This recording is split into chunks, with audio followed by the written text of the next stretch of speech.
Welcome, Danny. How's it going? How you doing, buddy? Good, good. So you're in Arizona too, so you're hot as balls as well. Oh God, my pool is like soup right now. Like you go in and it's not, you sweat in the pool. Yeah, well, at least we don't have the humidity yet. I don't think it's not the monsoon yet, right? It's still pretty because I was just swimming today and the water's like really warm. It's like bath water. What sucks is when it gets the humidity, then you go in the pool and the pool doesn't even work, and then you're just like it's still miserable. That's terrible. I tell everybody that comes over, any of my buddies that come swimming, I'm like, hey, thanks for coming to take a bath with me. Yeah, That's what it's like. You're like taking a bath. basically, yeah, exactly. So yeah, I was kind of surprised to hear from you. Read the book and didn't know what to expect really. I loved it though. I love all. It's just basically you did is collected all these comments from trolls and hate mail, and I mean that's not the entire book. There's a story along with it, but it's peppered with all these comments and it's just that's the best part of the book, I think. It makes it hard to do an audio book of it because it's impossible to like because it talks about playing in a band. The book's called Don't Ever Punch a Rockstar, a collection of hate mail and other crazy rumors. But it's hard to tell the story in an audiobook version and then pepper those hate mails in between. What do I do? A different voice? Do I get somebody else? Then it feels like it's breaking it up because when you read it, it reads good. But when you listen to it and then all of a sudden you hear something else come in, it's like a fucking interruption. So Right. I didn't go that route with an audiobook with it because it just felt like it would take away from it. Yeah. So explain to my listeners the whole story. You were in this band, Northside Kings, which ironically, this was in Arizona. The whole incident happened in Tuba City, which I'm probably one of the few people who knows where that is. I've actually been there, but it's actually a reservation in Arizona that's what, like 3 hours outside of Arizona? It's almost like 6 hours because it's like 2.5 hours from Flagstaff. Okay. Yeah, you So might be right. so you got that drive up to Flagstaff, and then you got that drive into Tuba City. But yeah, it's a nation within its in a nation. They're their own sovereign people. They got a whole community up there, and they don't have a whole lot of stuff going on up there. There's concerts here and there. I actually went up there twice. We played with Soulfly up there twice. I don't remember if we played with Hatebreed there or Hatebreed played there. I can't remember, but so we've been up there a few times. And the people love anything that they can go to because there's nothing going on. If they want to go see a show, they got to either drive to Phoenix, which is ridiculously long. It's like imagine if you want to go see a concert, you drive from Phoenix to LA. I mean that's horrible. But they can go to Flagstaff, and Flagstaff still doesn't have a whole lot, but there's still if you play up there, and I tell fans this all the time, if you play in Tuba City, you're going to have a good show, unless you play with Glenn Danzig. Your show may not go as well as you Yeah. planned. Well, so where are the shows? I thought it was something you guys were using a high school gymnasium as a locker room. Like, is it a show in the gym or is the show outdoors or where is the show? It was this high school auditorium. And it was funny when we pulled up the security guy and we come up in our beat up van and he's like, I'm here with the white people. We're like, well, I wasn't ready for that. But yeah, it's a high school, and they do shows there in the auditorium. There's no venue, there's no bars, there's no clubs, they don't have that up there. So when you play a show, you play at the high school, which is fun. I mean, listen, a couple times we've been there. We went out and our guitar player Luke is a pretty good field goal kicker, believe it or not. We learned that at Tuba City because he kicked a 45-yard field goal, and we were like, "Holy shit, man! Who knew?" You know, Wow. we spent the So how day. many people can fit in this auditorium? Like, how big is the venue? Is this 5,000 people, 1,000, or what? I can't imagine they would get 5,000 people there. Maybe like 800. Oh, okay. So pretty intimate venue then. Yeah, yeah. It's not the marquee, if that's what you're thinking. It's smaller than that. It's a gym. It's a high school gym. I mean, think about what your gymnasium is like. It's like a basketball court, with a stage in the end, because they do the same like if they do drama club or whatever, they do that on that stage, plays and shit. Okay. So you go in there, and so I think there's like a lot of context that's missing from the video that went viral though, because your altercation with Glenn Danzig, people just saw that. They didn't get the backstory as to why you were going up to talk to him in the first place, and also why there was a camera, because this was really kind of pre-cell phone. There wasn't a lot of people taking videos of things. So people thought it was staged, and they thought you were attacking him and trying to get money and stuff. Trying to attack a guy who's playing at a high school. Uh, so the reason why there was a camera is because our new album was coming out in 2 weeks, a week or so. It was pretty quick. And our record label did something new. It was like this new innovative technology where the album had a video on it as well. So you could listen to the CD or you could pop it in your computer and it was a whole video. You could watch like live footage and some interviews and goofy shit that we did on tour. So we were already planning another album. We were like, we had already built that footage for that other one. So we were like, hey, let's do another video type thing. Whether we use it for DVD footage or we use it on the next CD, we'll have this cool video stuff. And so that's why the guy was filming. A friend of ours, Dan Stone, he was filmed us forever. I mean, for years, got tons of footage. But yeah, we were already kind of in beef mode with him earlier in the day. The show fell behind. He was being real nasty to people. There was other bands he was a jerk to, and he called our guitar player's ex-wife fat. She was like 3 months pregnant. She's like 110 pounds, this tiny little, she's barely showing. And she walked past the room and he said, hey, and she stopped, and, a little starstruck because she was a big Danzig fan, Misfits fan. And he goes, are you pregnant? Or are you just fucking fat? So we were already like in kill this guy mode. Just from that, I was stopping the guitar player from fighting him. So we were already in a bad mode with him. But this, long story short, I don't want to tell this whole story over and over, but the show fell behind. It was supposed to be 2 stages. All the bands got pushed back. He refused to push back his time.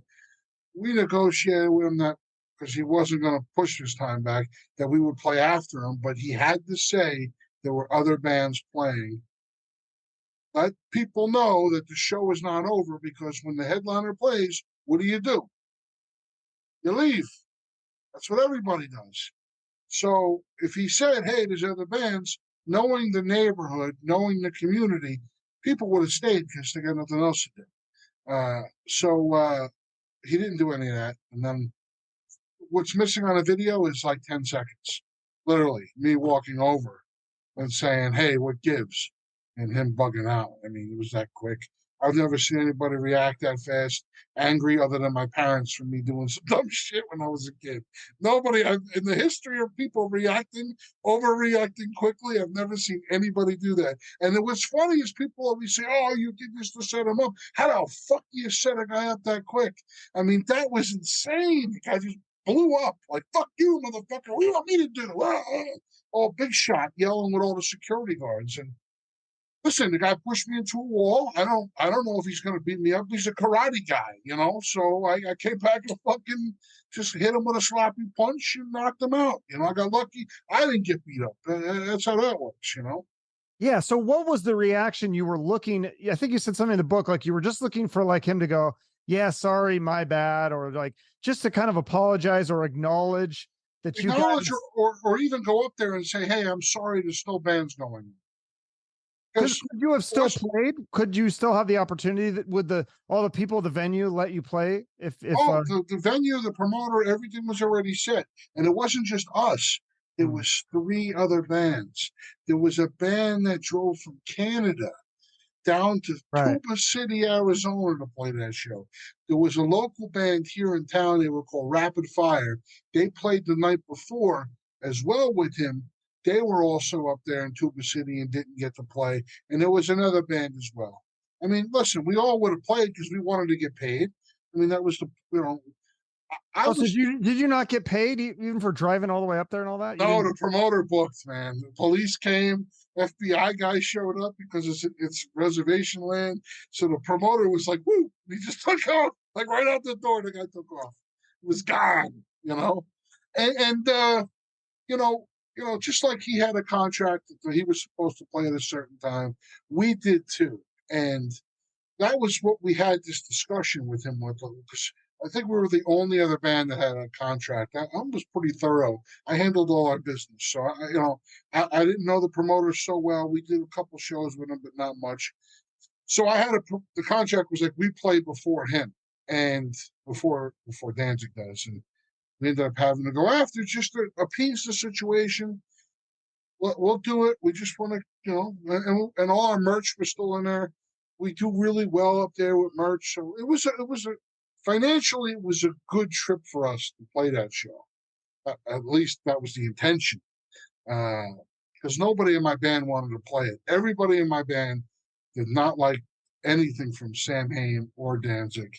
One of the guys kind of liked the Misfits, but they thought it was dopey, So I on the other hand liked the Misfits and really liked the first two Danzig albums a lot.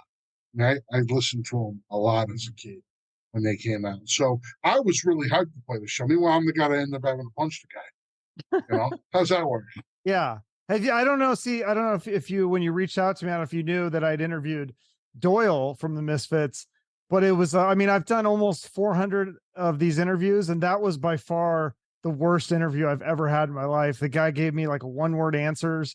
So when I saw the video of you punching Glenn Danzig, I was like, I kind of want to like talk to this guy. This seems interesting. When we played with the Misfits, but Right, with the Jerry only version of it. And that guy was golden, man. Like we showed up, it was at you remember the Cajun House here in town. It was at the Cajun, they changed the name to the venue of Scottsdale. Oh, okay. It was an old town. Anyways, we I played know, there. over across from Rock Bar, and used to be Dos Gringos. Yes, Dos Gringos was good over there. We walk in, we go backstage, in the backstage area. He's over there. The first thing he says is, "Hey, you guys want a pie?" And we're thinking pizza. The guy's got pizzas or something. He gives us like a cherry pie or like an apple pie, some shit like that. It was like super nice. And let me tell you something. This was something that I saw that night. And I played a lot of shows with a lot of bands and a lot of people that are a lot bigger than his band. Believe me. Jerry only got off the stage, and when they got done playing, he walked out to the audience and he talked to every kid there. He took pictures with every kid there. He didn't get off stage and go clean up and take off all that guar looking shit. He fucking came out like with all that regalia on and like talked to every kid, took pictures. We were sitting at the bar drinking, after the show. We watched the place clear out till he got to the last kid, and he came over to the bar, and I was like, holy shit, I've never seen anybody do that. His answer to me was, listen, these kids paid to come see me play tonight. They want to meet me, I'm going to meet them. Wow. That's cool. Yeah. I don't know. Doyle he wasn't as friendly. Maybe Jerry, I've heard Jerry is nicer than his brother Doyle, but well, we snuck a picture with Doyle. I don't know if you saw that in the book. Yeah. I think it was in the book. Yeah. It looked like he was posing with you, wasn't it? I don't think he knew it was us. That was the thing. Right. Oh, so that was at a no, I'm not talking about the Cherry only thing. That was that picture is with Thorpe, the guy used to own our old record. No, yeah. That's where you met him at a bookstore, and yeah, you thought for a second he might have recognized you, but he probably would have been on your side, right? Because they didn't have Danzig in the band at the time. I don't know. It was at a Fangoria weekend of horrors out in California. He was doing a thing for coffin guitar cases. He gave me a look for a second, like he knew me. I'm like, this guy's gonna punch me, and then he's a big guy.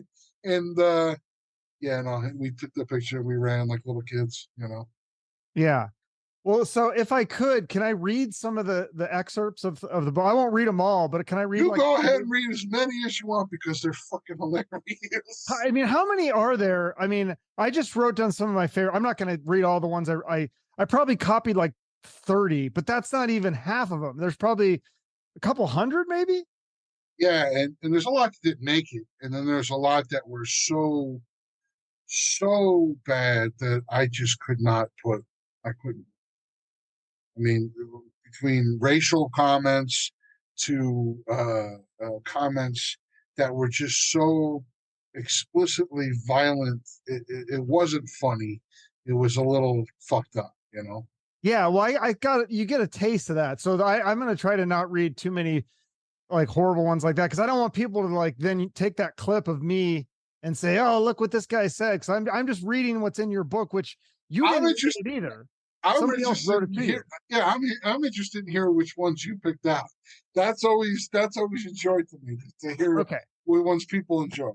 Here we go. So I feel like I need like a fireplace behind me, and like I'm opening like a real like literature, but I need like a sweater or something. I want to be able to distinguish. So this one says, I bought your first album at a truck stop for 99 cents. I should have bought the best of Lionel Richie instead. At least I would have been dancing on the ceiling instead of throwing up in the shitter like your CD made me do. That's one of my top ones. Like what a ridiculous thing to send somebody, you know? What the fuck is this bullshit? I would rather stick broken glass in my ear canals than to finish listening to this awful band. I would rather listen to Fran Drescher laugh for 8 hours straight than to listen to this pile of shit. I would rather listen to Master P go for 15 hours straight than to listen to that diarrhea flow out of that fat fuck's Oh god, this is so great. You guys suck so bad, you suck each other. And Danny didn't punch Glenn. He did the truffle shuffle right over him. Yeah. That Master P one was that really was a good one to me. This band is a pile of gay. Fat, talentless fucktard. Hey, fuck y'all. Glenn is gonna get you. He's gonna get you. I hope he fucks y'all fat asses up, fucking pussy. I wish I could get out of my wheelchair. I wish I could get him out of my wheelchair and strangle your fat throat, you bunch of shit ass. I don't want to say that word. That one was an email. So before you get ahead, that was an email. A guy sent me an email to say horrible things to me, and then he threw in the fact that he's in a wheelchair, and that if he could get out of the wheelchair, he'd strangle our fat necks. I mean, you're sending an email to a stranger. Why tell him you're in a wheelchair? Like it makes it funnier. So when I read that, I just went like, "Holy shit, this guy's fucking." I think I responded to that guy, but I can't remember. You know, think how much attention he'd be getting had he punched Janet Jackson's exposed tit way back in 2004. And then I love the username is Preparation Haish, like Anne Haish. Yeah.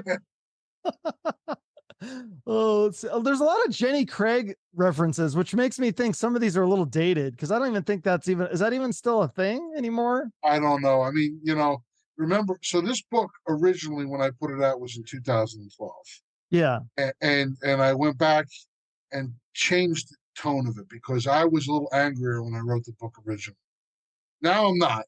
Now to me, the whole thing is even funnier. So, some of these messages are from 2007 and 2008, 2009.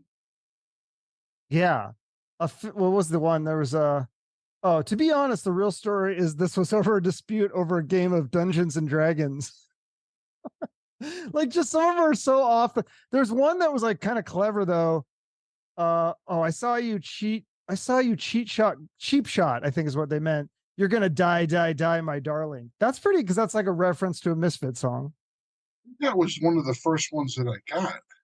Yeah. There's a lot of they call your band the Northside Queefs. I've seen that one was a lot, and then and then the thing about there's a whole chapter about how somebody said that you had 30-pound hands. Oh God, yeah. So that was a new addition to the book. I added that in. That wasn't in the original. My friend Tyler, who works at a tattoo shop called Black Lotus, drew that image of me with the 30-pound hands. I literally sent him a picture of me like this, and he drew it and just sent it back to me, and I put it in there. But yeah, there was a whole bunch of stuff like it's on unfair advantage. Like I got big hands, like a big fucking hands. Yeah. I do got big hands. There's no question. Right. They're not 30 pounds. No. Scream as loud as you can, fat ass, because you can't sing worth a shit. Sounds like you got a rock hard dick in your mouth. Why does it have to be rock hard? Like what? It's really to go that extra mile to give you the explicit full detail there. Yeah. Oh, see, this one I thought was kind of smart because I don't think a lot of people would get this, but it said, man, all those family members who came to see Northside Kings must have been pissed. Because if you're in a, like, a, a smaller band, a lot of your family and friends come out and see the shows, like, right. So that's like, but that's one you kind of have to think about. A lot of people, the average person probably wouldn't get that one. I was a clever one. Yeah.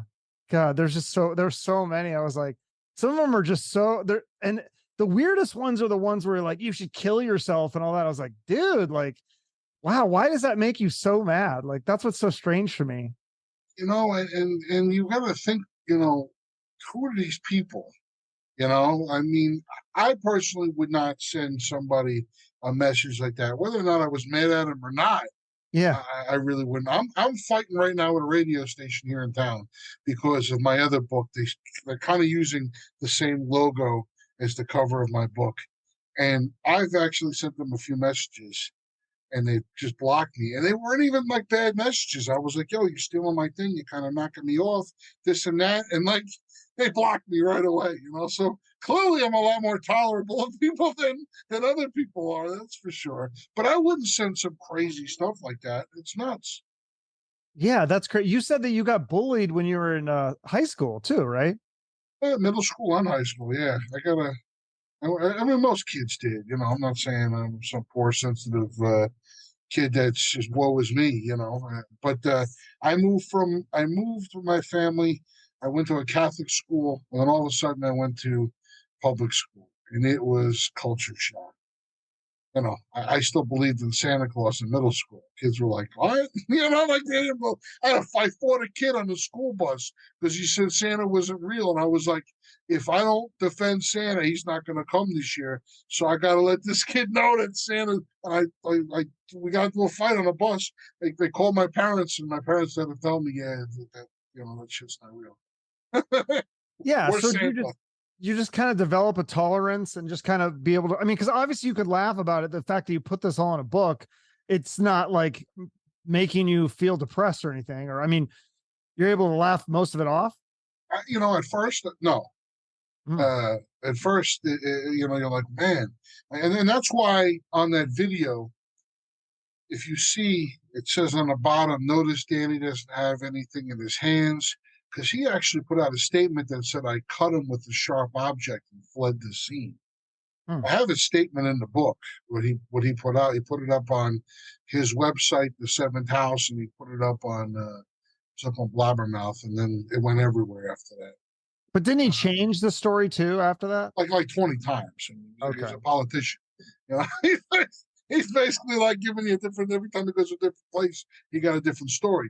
But I wanted to clarify I didn't have a sharp object because I was getting pretty crazy messages right off the gun. Now, mind you, after a while, you start reading these messages and talking about how I could deep throw Danny Marianino looks like a deep throw a burrito, or you're like you guys are like Bananarama minus the good stuff. I think somebody said in one of those quotes there. I'm like, what? Bananarama? How do you even get that comparison? Once you start to put them in order and you read them and all your friends are laughing, it becomes a whole different outlook. This was mean tweets before Jimmy Kimmel had mean tweets. Because this book originally came, like I said, 2012, and nobody had done anything like that before, literally putting the people's names that sent the messages or their email addresses or their handles on YouTube or wherever the fuck. Yeah. Did anyone get mad that you put their handle or YouTube or sometimes the real name in the book? Did anyone I fight you had about that? somebody message me once and they said thanks. Oh, And okay. they complimented it, and I didn't even respond to them because I don't want anybody to know whether or not I read your message or not. I don't give a fuck. Right. Because I mean, Uh, a lot of those trolls, though, they don't use their real name. They use some, it's always like a picture of a celebrity or a cartoon or a tree or something or their dog. And then it's a fake name and nobody knows who they are, what they look like. And they like it that way because they don't want to ever be the target. They don't put themselves out there. yeah. It's sometimes I'll track them down and I'll find something about them, just for my own conscience. Who sent this? Especially if they send a you can't troll somebody on Facebook as much Right. because I can see what the account is. So, like, I didn't save a lot of that stuff from MySpace back in the day because I didn't think I was ever going to even do this book. I never even thought about it.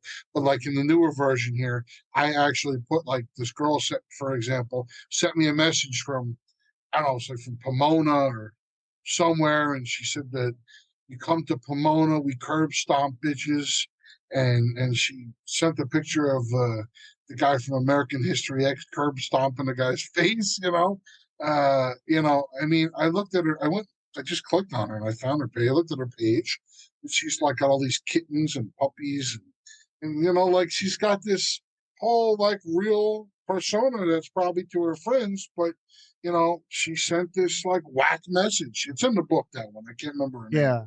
But it just goes to show you that like you don't know who people are. You look at, oh, she looks nice. She's got puppy dogs and kittens and shit. Meanwhile, she's talking about fucking curb stomping me. A girl, come on. I'm a fucking giant guy. I'll crush you. Get out of here. Yeah. Did anyone ever follow through on a threat? Did you ever have someone show up at your house or you or show up to a show that you were doing or anything like that? We had some shows where we had threats at the show. We played this place in Anaheim called Chain Reaction, and they were getting calls to the point that they called the promoter, who then reached out to us about it. But I mean, it's foreign. Like that was with Madball and H2O. No one's coming to that show. And I mean, there's people that are crazy. You never know who's who, but you really want to throw your life away to either lose or win something against me, because chances are, it's going to have 50-50. It's going to go either way, Either way, nobody would have thought that if it was you and Danzig. I think most people would put the money on Danzig, but you won that one. So you just listen. He knows how to fight, and I'm being honest here. I am not a fighter. I can hold my own because I'm a big guy and I'm a strong guy, but that doesn't mean that I'm a skillful fighter. In his case there, I think he's gotten a little too compliant with people being scared of him. And that's what sealed his fate on that afternoon. Yeah. I don't think he expected me to do anything. I honestly did not expect me to do anything. Yeah. I mean, when I hit him, I say really quick, and it's funny because it's in the Urban Dictionary, the word fuckity. Right. But I don't say fuckity. I say you fucking hit me. But I said it so fast because I was shocked. And I knew that, like, if I didn't react quick, this guy's a lot better fighter than I am. He does the Jeet Kune Do, the Bruce Lee shit. I mean, I got all my fighting moves from watching Rocky IV. That, it's not going to really hold me in the real world there. So, I just don't think I don't think he expected that to happen. Right. Well, and despite all the hate mail you got, I think it's cool in the book you talk about all the people that actually loved the hit, including was it James Hetfield and Alice Cooper and some other celebrities? Yeah, Alice Cooper actually punched me in the arm in the middle of a movie and whispered to me. It was at the number 23, I think. It was a Jim Carrey movie. And he said, now I could say I punched a guy that punched Danzig. I'm like, don't start that as a thing. I don't need that in my life. Yeah, that's cool. Alice Cooper lives around town. I saw him at the PV Mall once. And I told my girlfriend, I go, that's Alice Cooper. She goes, no, it's not. I go, I swear to God, that's him. And I yelled, Alice. And he just turns around and then I just froze. And I was like, rock on. Like, I didn't know what to say. I was like, damn it, I should have got a picture with him. Or so I heard he's the nicest guy. Yes. I had a moment like that with Christopher Lloyd. I was at an airport in Burbank and I was waiting for my bag. Christopher Lloyd was standing there waiting for his bag. And I went, hey man, what's up? And he looked at me and I went, 1.21 gigawatts. He just kind of smiled. I'm like, all right, I'll leave you alone. Because like I froze. I didn't know what to say. I just said 1.21 gigawatts to him. And let me get the fuck out of this guy's hair. He doesn't want to deal with me. But didn't you go to? So tell me this. Tell me about this. You went to high school with Vera Farminga from The Conjuring and a bunch of other. She did the Bates Motel show, and she's been in a bunch of stuff. Did you ever like come across her, or she was Oh older? yeah. So I think she dated a guy that I was friends with actually in high school, but she was like in the drama classes and stuff. I have another book called To Make Matters Worse, Hmm. and I did an audio book for it as well. I tell a story in there how like me and my friends we used to poop around the school, like poop in places and leave poop for people to find them. And I pooped on the stage where the drama class would go meet. And like she was there with her drama class, and they came in for like a rehearsal or whatever, and it was like a shit right on the stage. I left the fucking witch's hat style. I could pinch it off like a champ when I was a kid.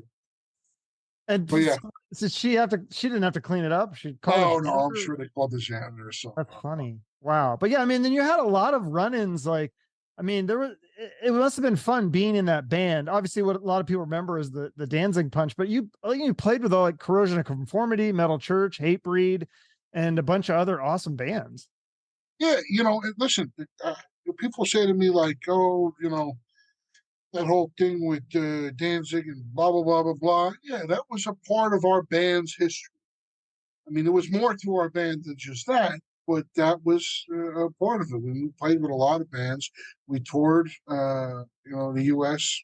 a few times with multiple bands, and I got to play with a lot of. Just during that era, I got to play with a lot of musicians that I never would have thought that I would have able to play with. I always wanted to play with Slayer. We didn't play with Slayer, but I did play guitar with Soulfly once at Mesa Amphitheater when they played with Slayer. So, that was my one little Slayer time. Dave Ellison, I think, played bass in it actually when I played that, the Megadeth guy. That he was the bass. He played bass just on that live thing. But yeah, I mean, I got to do some fun stuff. I mean, listen, you play music because you enjoy music. We never knew. We knew we weren't going to have like a big career. We weren't playing that kind of music. I watched your interview with the guy from Seven Dust Yeah. that you did, and I saw Seven Dust play at what used to be called the Mason Jar. Now it's the Rebel Lounge when they were just kind of coming up. My friend Rudy, who played in my old band with me, he was a sound guy there, and he said, "Man, I just did sound check for this band. You got to come down here." I never heard of them, but they're going to be huge. And I went down and I saw them play that night. There was 8 to 10 people at that show, and when you see a band like that, you're going to go, "These guys are going to have a monster career." I mean, this is that kind of music. People are going to love it. Northside Kings, we didn't cater to that kind of music. We played like a heavier, kind of a thrash, hardcore thing. It wasn't for the masses. It was a little bit angrier. It wasn't, we did it for fun.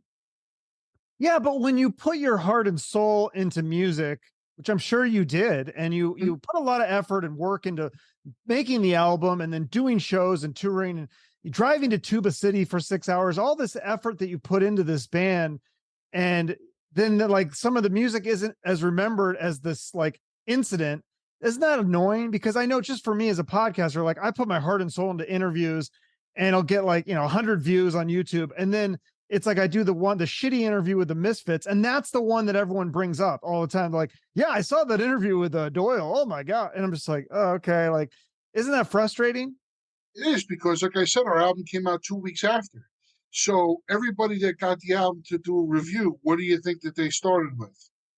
Oh, we got the Northside Kings got a new album out, organized in our neighborhood from the guy that punched Danzig. If you ever saw the video of Danzig get to a fight, Tuba City, doesn't mention one fucking thing about the album. It talked about that, and it really was a little bit of a scar on my band, and my guys had to deal with that. I mean, nobody was happy. Organized in our neighborhood, I think it was a incredibly good album for us. It really we did the first two albums. They came out good, but then Organized Our Neighborhood was just like a boom. It was like light years better, and that whole thing scarred that. And then a couple years later, we put out Suburban Royalty, another album, and guess what the reviews say? Same shit. So it definitely we put a lot of work into it for that to aggravate us. People always say, "Oh, these crazy fans that say, oh, these guys did this for publicity." It was not the publicity that we wanted. That definitely was not. We were like a party band, like we weren't looking for you know, fight publicity. That really wasn't it. Yeah. Well, so you say in the book that there's a bunch of people that gave you and their opinion on the whole thing, but then you didn't say what the opinion was. So like one of the names you mentioned, Dee Snider, what did he say? I've had him on the show a couple times. I think he's a really smart, fascinating guy. What was his take on this whole thing? I don't remember. It's been so long. Okay. What about Jim Brewer? You said that Jim Brewer had a few laughs. Jim Brewer laughed. Yeah, I met him at I actually met him at one of his shows here in town, and I talked to him for a minute and told him I loved his music impersonations, and I mentioned I was in a band, Northside Kings, and he knew who I was. And he was made that crazy face with the pictures and stuff. I mean, yeah. Same with the guy from Lamb of God. I got a picture somewhere of him punching me in the face. It's usually when somebody goes, "Hey, let's take a picture," and then they want me to pretend like I'm punching them. I'm like, why don't you pretend like you're punching me? I don't want to put that vibe out there. So that Randy Blight's there's a picture of somewhere of him punching me. Like, Wow, that's pretty cool. So then tell me about this one. Again, some of the stuff you just fleetingly mentioned. So I wanted to dive more into it if you have the details, like drinking whiskey with Dimebag Darrell. I want to hear that story. Yeah, so I was backstage at an Ozfest, and he had like a Listerine bottle that he put whiskey in, and it looked like Listerine. I mean, you couldn't see it, and he had little plastic cups, and he's like, "Come on, man!" And he like lined them up, and I'm watching him, and he's pouring the Listerine. I'm like, this has got to be alcohol, clearly, and yeah, I ended up doing some shots with the guy pouring whiskey out of a Listerine bottle in the backstage. No, it wasn't even backstage. It was like in the back area behind Desert Sky Pavilion. It wasn't quite. There's not really much of a backstage there. It's more buses. Why did he have it in a Listerine? Like, who is he hiding it from? Or was it I just think he could walk around the place with a Listerine bottle. Nobody looks at you anything different. The guy's I on don't think tour. anybody who looked at him anyways. He's Dimebag Darrell. He could have walked around with crack or something. Yeah, no, I mean, guys walking around with an open container with a bottle of Listerine. I mean, he drank that whole bottle. That's That was, awesome. you know, So then what did you do? You said you offended Marilyn Manson. I got to hear this because like I feel like he's not an easy person to offend. okay, I told some stories in the book, but I was kind of brief with them. So you really took a dive here. Yeah. So Marilyn Manson, how long have you lived in Arizona? I've lived here since 2008. Okay, so you didn't live here when Club Rio was here. Club Rio's long demolished, but Clutch was on tour with Marilyn Manson. I'm friendly with the guys in Clutch. I'm on their tour bus. We're hanging out. Marilyn Manson comes in. I don't even know who Marilyn Manson is at this point. Obviously, everybody knows him now, but at this time, Marilyn Manson was just kind of getting played on MTV, so he wasn't quite as big as he became or even was at a certain point. So he's sitting on a tour bus and he's next to me. He's all crazy fucking looking, and I'm bullshitting and I'm animated. Hands are moving, Italian Jersey guy, doing my thing. And I feel something next to me. And when you vibe something, like something's going on, or somebody's looking at you, or they're pointing at you, something's going on. I look over to my left, and Marilyn Manson's got his fucking brajol in his hand, and he's jerking off. And no. Before I get to that, he's looking at me, and I go, "What's up, man?" And he goes, "I'm the priest in the High Church of Satan." And I'm like, "All right, cool." And then I go back to talking to whoever I'm talking to, and then I get the vibe. I see some kind of movement going on, and he's got his fucking dick in his hand, and he's jerking off. And I go, "Whoa, what the fuck are you doing?" I'm like, "Get the fuck out of here." And I throw him off of Clutch's tour bus. And the guys at Clutch are like, that guy's the band we're touring with, man. I'm like, that guy had his fucking dick out. And they were like, "Yeah, no, he does that all the time. He's crazy." But yeah, that was my run-in with It sounds like he offended you more than you offended him. I mean, No, he ran off the bus and laughed at me. He thought it was, he knew he got to my goat, And I'm like, who the fuck is this guy jerking off with the crazy fucking contacts? It doesn't look like he's ever been in the sun his entire life. All skinny, crazy looking fucking fishnet fucking, I don't know what the fuck he was wearing. I mean, I was already like, who is this guy sitting next to me? Let alone when was he was he staring at me. aiming? Was he aiming towards you? Like, was it going to like end I up? don't I don't remember if I was gonna get blasted, but I just remembered the dick in the hand. So, did you see that mini series on him on? I can't remember if it was HBO or Showtime. Oh, why he did that? Jerked off on other people or something? No, he was like really like according to the his ex-girlfriend, the actress, I forget her, I'm spacing on her name right now, but she said he was like really abusive and said racial things and anti-Semitic things to her and things like that and all Oh, this. the girl. I know you're talking about Greta von something. It was I don't know. No, that's the Greta Van Fleet, the band. No, I forget her. I I'm spacing on confuse her name. everything. No, but like he's like canceled. Like his record label dropped him, and like I Oh think wow. facing charges and stuff. So yeah, I just didn't know if like when you saw that, if you went, yeah, that sounds about right, or Well, this was like 2000 and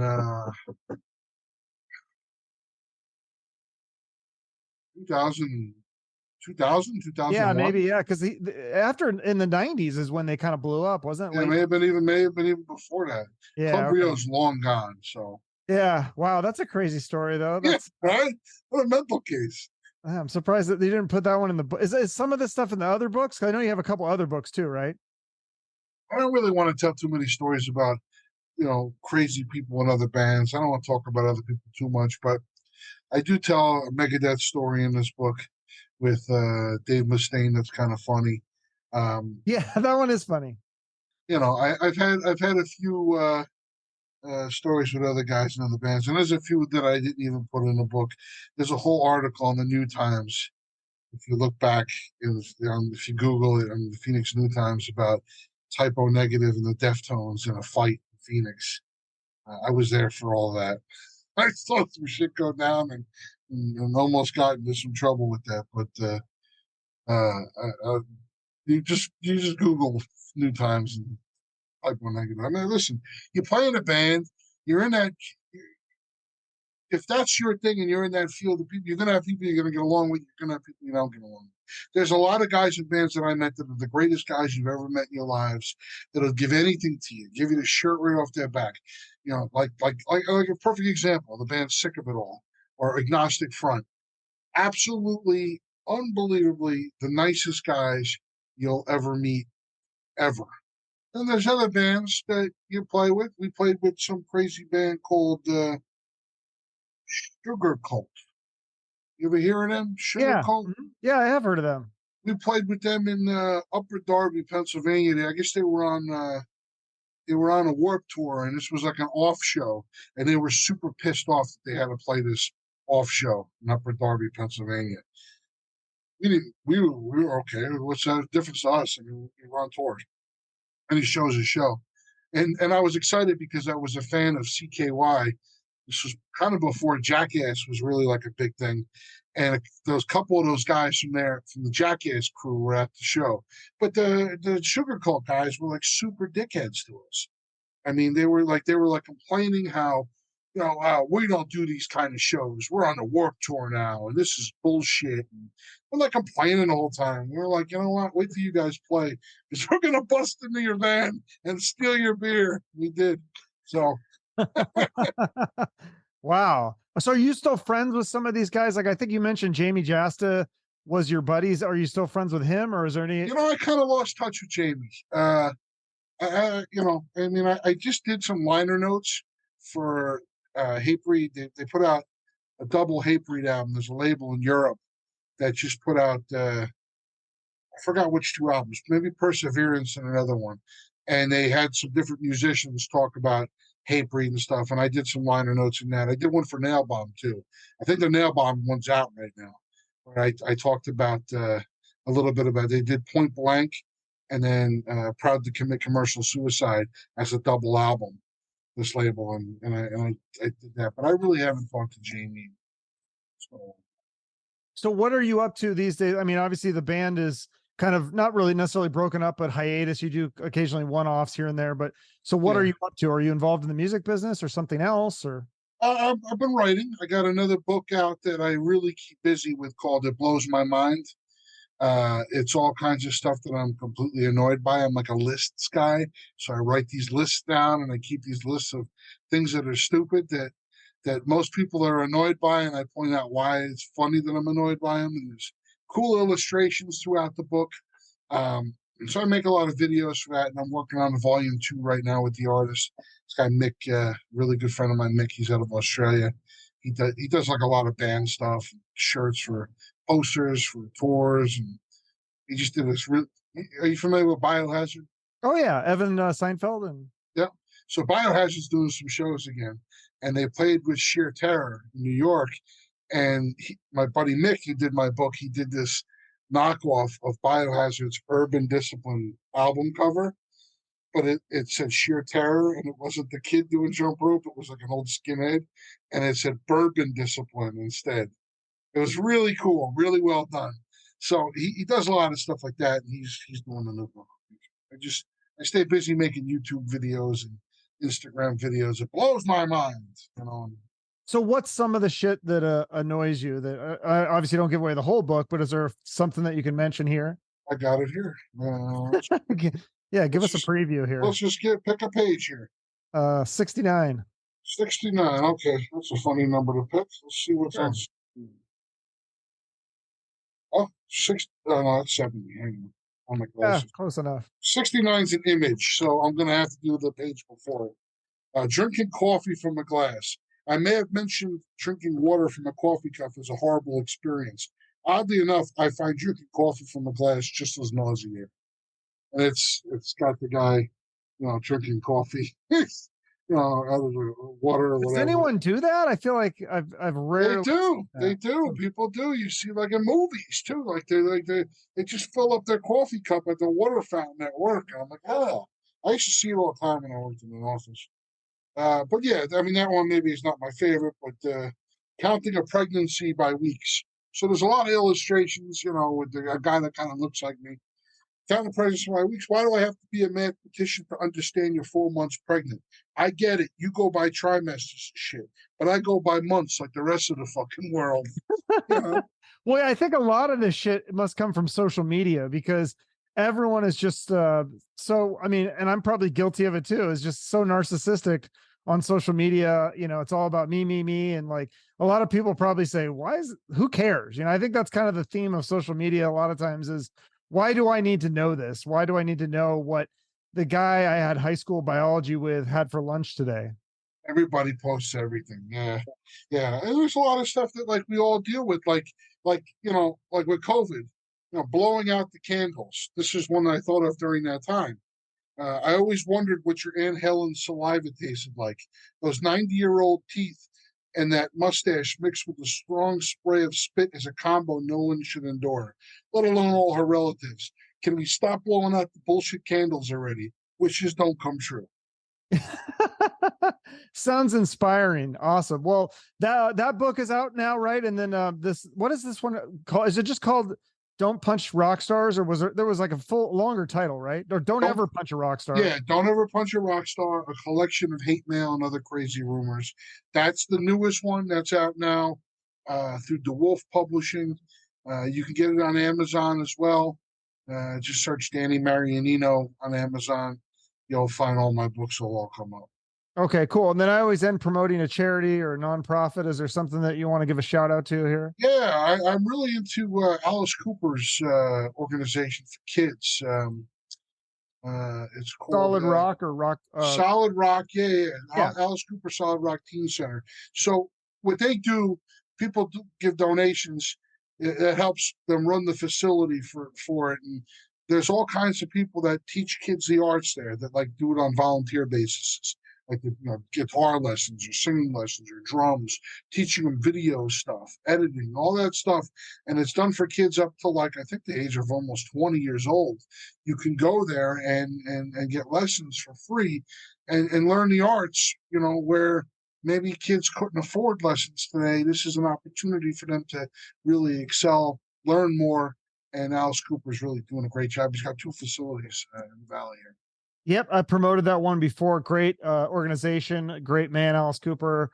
We've both met him technically, so very cool. And thanks for doing this, Danny. I appreciate it. Anything else you want to promote? No, here? man. Just you can follow me on Instagram and TikTok and all that shit. It's at It Blows My Mind. Or you can go to DannyMarianino.com, subscribe on the website there. Anything that I got, including this podcast, I'll probably link it off of there as well. So, yeah, thanks a lot, man. Thanks for giving me the opportunity. I'm a fan of your show, and I'm glad I was able to come on here, man. It's cool. All right, cool. Thanks. I'll talk to you later. You got it. Okay, bye-bye. Thank you for taking the time to listen to the full podcast episode. Please help support our guests by following them on social media and purchasing their products, whether it be a book, album, film, or other thing.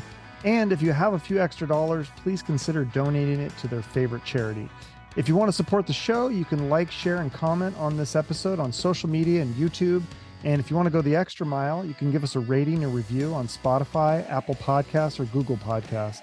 Finally, make sure you're subscribed to the show on YouTube for the video versions and other exclusive content.